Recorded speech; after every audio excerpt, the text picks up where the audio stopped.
हमारी संतान संस्कारी होनी चाहिए। आपकी संतान संस्कारी कैसे होगी सुनो। भगवान नित्य 3:30 बजे बिस्तर छोड़ देते हैं सुबह। कितने बजे? जोर से बोलो। तुम क्या बजे छोड़ते हो? हाँ भाई, तुम क्या बजे छोड़ते हो बिस्तर?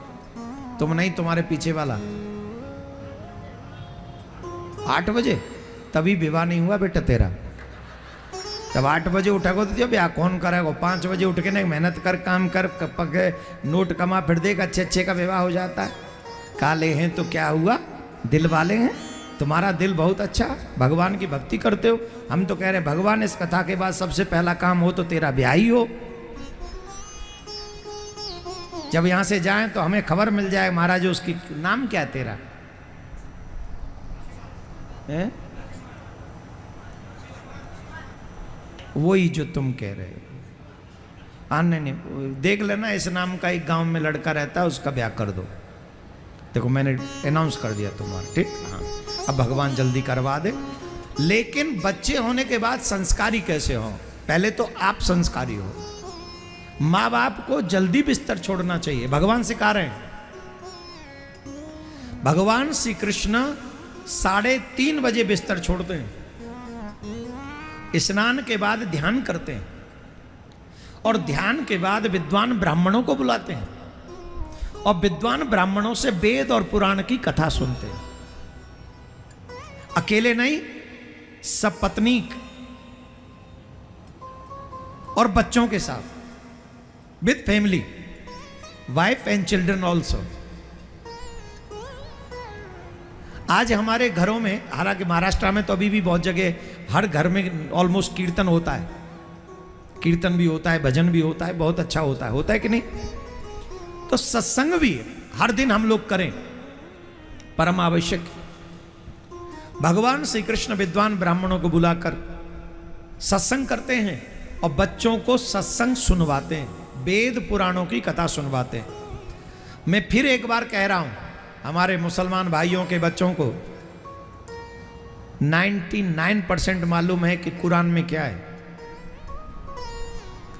हमारे क्रिश्चियन भाइयों के बच्चों को 95% 90% मालूम है बाइबल में क्या है, और हमारे बच्चों को 99% 9 पॉइंट मालूम ही नहीं है रामायण में क्या है, गीता में क्या है, भागवत में क्या है। और फिर हम आशा क्या करते हैं, मेरा बेटा श्रवण कुमार बनेगा, मेरी बेटी सावित्री बनेगी। कैसे बनेगी? बिना धर्म को जाने कैसे बनेगी? आप अगर चाहते हैं कि आपके बच्चे, आपके घर में शांति हो, तो सबसे पहले आपके घर में सभी लोग धर्मात्मा हो।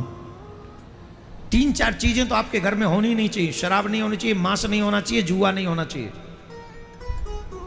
ये तीनों चीजें आपके घर में नहीं होनी चाहिए। जो सच्चे सनातनी हैं उनके घर में ये तीनों चीज नहीं होंगी। नो शराब, नो मांस और नो जुआ। जुआ भी नहीं होगा उसके घर में। और आज का युग तो बड़ा खतरनाक है। यहां तो ड्रीम 11 के चक्कर में सबके घर में जुआ चल रहा है। रमी के चक्कर में 1-1 करोड़ जीतो, ऐसा अनाउंस करते हैं। अच्छा, धीरे से बोल के निकल जाते हैं। इसमें फाइनेंशियली कोई वो क्या हो सकती है, क्या बोलते, एक और शब्द बोलते हैं ना वो, इसमें वित्तीय जोखिम हो सकता है। ये बात शॉर्ट में कहकर निकलते हो, बाकी की चीजें बताते हो, इतना मिला, इतना मिला, इतना मिला, सबको फंसाते हैं और ये बच्चे बेचारे फंस जाते हैं।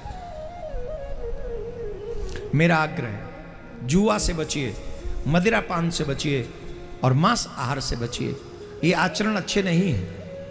हमारे शास्त्र इनसे दूर रहने के लिए आपको कहते हैं, और जो इनसे दूर रहते हैं, इसमें कोई, भगवान भी जब पुराण की कथा सुनते हैं तो हमें क्यों नहीं सुननी चाहिए? भगवान अकेले नहीं सुनते, अपने बच्चों के साथ सुनते। आज मुझे बहुत अच्छा लग रहा है, यहां पर तमाम यूथ बैठा हुआ कथा सुन रहा है, यंग बच्चे कथा सुन रहे हैं, और सबको सुनना चाहिए। तो भगवान श्री कृष्ण ने ये सुंदर कार्य करके अपने लोगों को उपदेश दिया। दूसरा बहुत सुंदर प्रसंग, भगवान के एक मित्र की कथा भागवत में आती है।